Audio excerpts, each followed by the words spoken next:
10,000 মিলি ampere power bank সবচেয়ে best ক্যাটাগরির।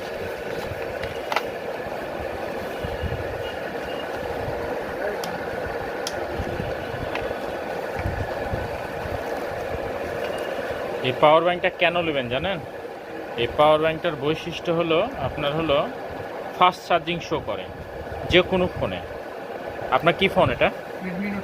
Note 13। লাগান দেখি,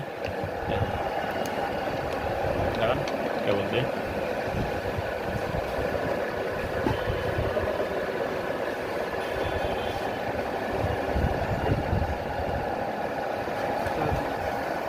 quick charging, quick charge, quick charging মানে ফোনও চার্জ হয় কুইক, প্লাস পাওয়ার ব্যাংকও চার্জ হয় কুইক। অন্য পাওয়ার ব্যাংকগুলোতে কিন্তু তোমার নাই, কি বলে, ফাস্ট চার্জিং নাই। আর এখানে ডাইরেক্ট ফাস্ট চার্জিং শো করে। এটাকে যদি আবার আউটপুট দাও তাও এখানে আবার ফাস্ট চার্জিং শো করবে কুইক। এই পাওয়ার ব্যাংকটাতে এত সুন্দর একটা বৈশিষ্ট্য এই পাওয়ার ব্যাংকটা। তো যারা 20,000 এমপিআরের পাওয়ার ব্যাংকটা নিতে চান তারা স্ক্রিনে দেওয়া নাম্বারের সাথে যোগাযোগ করেন, ইনশাল্লাহ পাবেন। হ্যাঁ, সবচেয়ে বেস্ট ক্যাটাগরির ভিতরে একটা পাওয়ার ব্যাংক 20,000 এমপিআরের। হ্যাঁ।